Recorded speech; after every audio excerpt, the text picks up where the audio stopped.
And welcome back to the Financially Simple Experience. Man, have we got a show for you today. I'm excited about this particular question.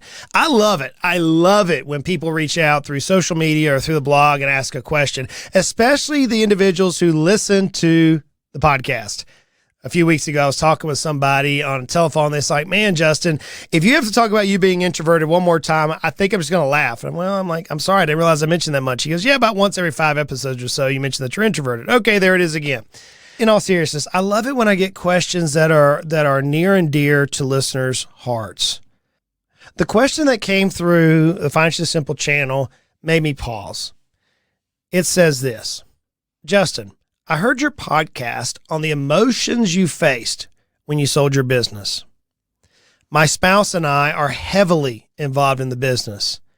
How do we prepare ourselves for life after the business sale or exit? If the sale of your business was as hard as you say, how can we leave our business while we're focusing our life toward the life we had dreamt about for so long? Man, I love that question. Love that question.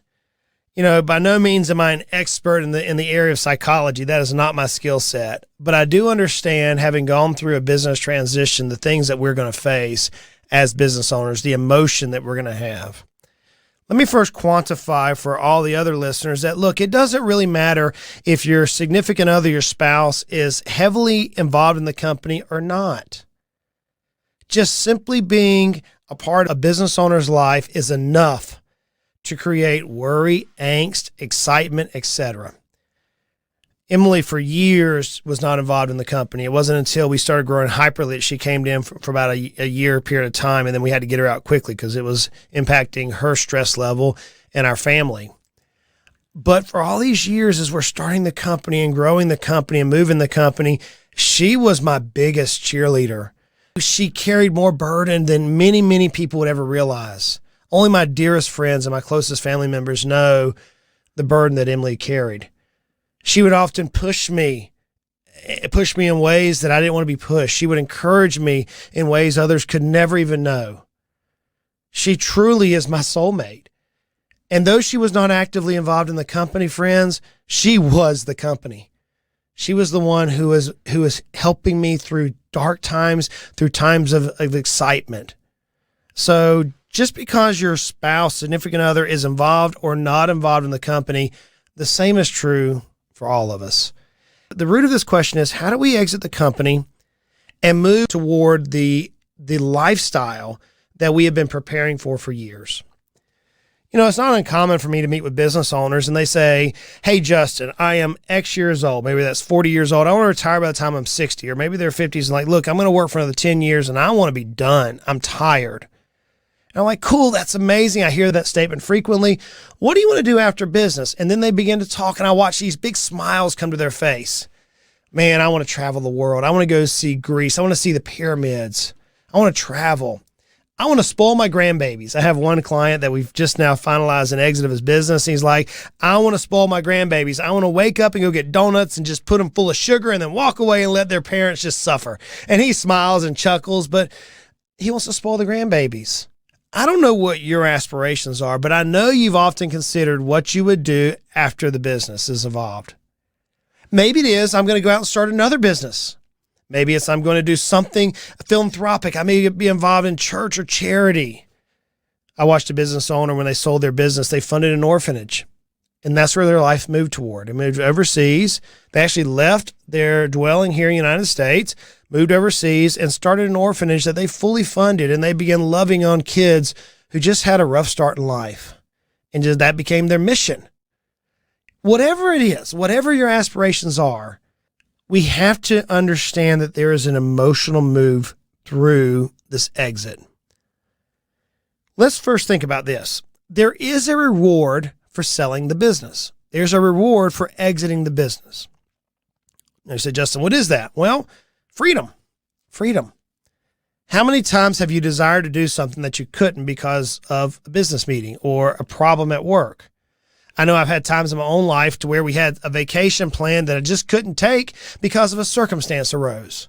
Or maybe I did take a vacation, but while I'm on vacation, I'm thinking about all the problems back at the business. And so therefore, I really didn't have a vacation. My brain's working 4,000 miles an hour. The reality is that once we are kind of wipe our hands clean and we walk away from the business, we de-stress, we relinquish. Now, some people it happens immediately. Others, it takes some time for them to emotionally deal with that they are no longer the problem solver, the person who everybody has to run to. So there's freedom. There's also financial benefits. More than likely, your business represents a significant portion of your net worth, more than likely. And so now whenever a transaction occurs, whether that's whenever you sell the business or you exit the business properly through proper planning, there is now financial benefits. And so now you have more resources available to do things. I know the first year after selling our business, Emily and I spent a lot of time and resources on improving our property, improving the farm, buying some property around us, and making improvements to our house, things that we've been wanting to do for a while. It was a result of some of the financial windfalls received. We have more time. We have more time. We can focus our time on things that we aspire to do. I'm reminded of a story where Richard Branson, the owner of Virgin Records, sold to EMI. He sold his business, Virgin Records, to EMI, and immediately he began to expand Virgin Atlantic Airways, Virgin Mobile, and Virgin Galactic. He began instantly pouring his efforts into his other business ventures. So maybe, just maybe, whenever you sell your business, you have other ideas, other ventures, other things that you just want to do that you haven't been able to do because of being a business owner. So there's a reward to selling the business. But as the question came in, what the writer was asking is, Justin, the emotional toll, how do we deal with this? We're so actively involved in the business that how do we move ourselves to this life where we forsake the business, perhaps fall in love again, perhaps do the things that we want to do for decades? The Exit Planning Institute reports that over 75% of business owners experience profound regret within 12 months of selling their business. That is a powerful statement. People often ask me whenever I'm communicating, whether, I was on stage here recently, I speak often. Somebody was asking me after an event that I was speaking in that said, Justin, do you regret selling your business? I said, no, I don't regret selling my business, but I can tell you there's a deep sense of loss that I experienced. And they looked at me sideways. They're like, what? I said, man, it was like I lost a baby.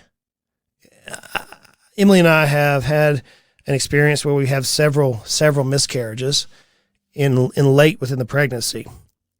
I remember one heartbreaking moment whenever we had driven all night long coming back to Tennessee from a family trip to Georgia to see my family over Christmas, I think it was, or Thanksgiving or something of that nature. And we driven all night long. Emily was going to run into the doctor to do her certain month checkup. And I had the babies outside in the car with me along with the dog. And I parked the car. She ran into the hospital. She was in there for about 30 minutes. And I see her come through the sliding glass doors at our local hospital. It's about 8:15, 8:30 in the morning time. And I watched her shoulders. She walked out confidently, and then I watched her shoulders drop. In that moment, friends, I cannot put into words the emotions that I had.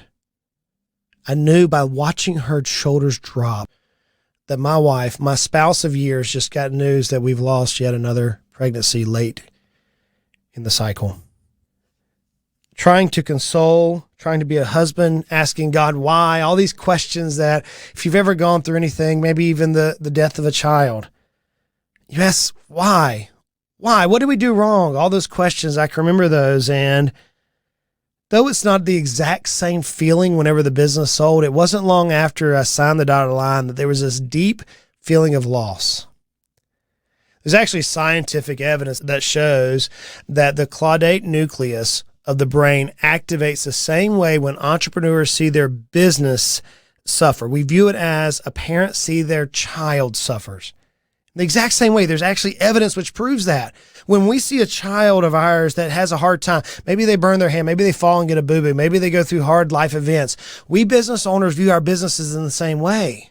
University of Finland, of Helsinki in Finland, conducted a study of similar emotional link between a father of his child and the entrepreneur of a business using advanced MRI technology. And they came up with the same conclusion that, hey, we business owners, we view our business as our baby, which is why I named my second book, Your Baby's Ugly. I mean, imagine if somebody walked up to you and they told you that your middle child, your first child, your youngest child is ugly. What would you do? You would take offense to that. Some of you may lose your temper.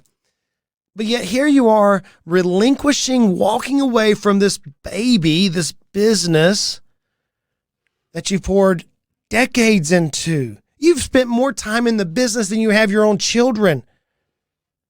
It's an amazing feeling, friends. It's a deep loss. The entrepreneur feels the same way. And then they run into this identity crisis. You know, for years, I was the CEO, the editor-in-chief. I was the guy that ran a business. Now I'm not. And it's like my identity, where is it at? So friends, there's going to be a toll whenever you leave the business. Now, you and your spouse answering this question, you're both involved in this business. So you're both going to go through a deep psychological and emotional journey. It is going to happen. So how do we prepare? How do we prepare for life after the sale? You know, friends, as I say this, and as we were working on this particular show notes, I began chuckling to myself because I have said literally on stage a couple of weeks ago, as I'm speaking to this audience, a couple hundred people in the audience, I'm going, you know, I'm the expert. I'm the guy who's writing books on this. I'm the guy who's teaching others how to do this. And I found myself, even as the expert, floundering with life after the sale. One of the first things I had to work on was working with a tax planner to help me manage the tax issues, working with my financial planner to make sure my life was prepared. I had to prepare written financial plans, written life plans, written tax plans for my family. But then it came to the point to where I realized that I now have freedom. One particular study I found from the National Federation of Independent Business Owners says that 71% of business owners take less than 10 vacation days per year. So what did we do? Emily and I began sitting down at the advice of our planners, of our business advisors, saying, okay, guys, this is going to happen. Let's plan for this next life. What do you want to do? We had never taken many vacations, so we began taking vacations. We began making experiences. Recently, I read a quote from an Adrian Rogers, an old minister of late here in the Southeast. He said, true wealth is identifying the things which death cannot take away and money can't buy. And as I'm looking through this statement and going through my own experiences, preparing for this exit, I'm like, Emily, what is it that we want to do immediately? Immediately we make the sale, we get through the transition, and we take some time off. We take some time, we go make a memory. We've traveled. I don't apologize for that. I have clients who've been giving me a hard time, colleagues who've been giving me a hard time. Justin, you're going again? Yes, I'm going again. I've spent 20 years working 70 hours a week. My children are growing up. I'm going on a trip. It'll all be okay. So what we had to do is we had to prepare for life after the sale. We had to prepare for our home. You know, Emily wasn't used to me being home. I wasn't used to being home.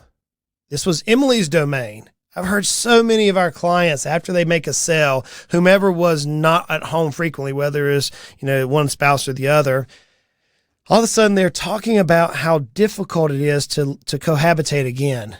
Even though you lived in the same house, you had two different agendas, two different schedules. Very interesting movement. So what we had to do was prepare our home to cohabitate again, literally be there. So Emily and I decided, hey, we're going to work out together 3 days a week. We've never done that in our marriage, and it has been unbelievable. I've enjoyed it with her, working out together. We hired a trainer to come alongside and train both of us. It was great. It's been fun. I'm excited about it. We now take trips together. We've not done that. We left our kids and went on a vacation together. We made some purchases together. Now, she and I, we have our own little thing that we like to do. Whenever we could get away, we'd spend a day or two away from life. And she likes to shop that never buys anything. I like to walk with her because I like to pick on her, have fun, and just imagine life in certain events. And we go to the store somewhere. I hold her purse and I hold her clothes. And she just sits there for 4, 5, 6 hours walking around every rack and holding things up and talking about, would this look good on our cousins, on our nephews, on our sisters and brothers, on our children, on our moms. And she would hold different garments up and we just talk. We found ourselves doing more of that, rekindling our love for each other. All of this was in preparation before the sale ever occurred. We wrote out what we were going to spend our immediate money on. What do we need to invest in around our house, around our vehicles, around our children? What do we need to immediately invest in around our charitable giving? That was fun. That was fun. I actually, for the first time, did a Dave Ramsey suggestion. It was powerful.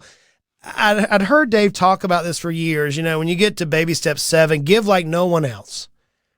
Never had the opportunity to do that.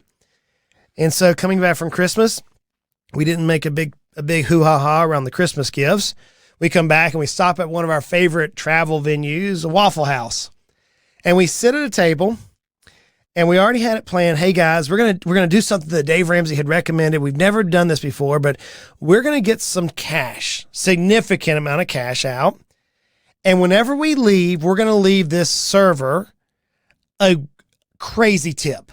Crazy tip. We're going to write them a letter and say, hey, thank you so much for caring for us. You are awesome. We know that, we know it's hard being, living in this day and age, but we wanted to bless you and we've been blessed. And we left them a crazy tip. Then we left, we got outside in the vehicle and we just watched them experience the tip. I remember Dave talking about that from stage one time when I was in the audience, and he said, and you're going to experience something that you've never experienced before.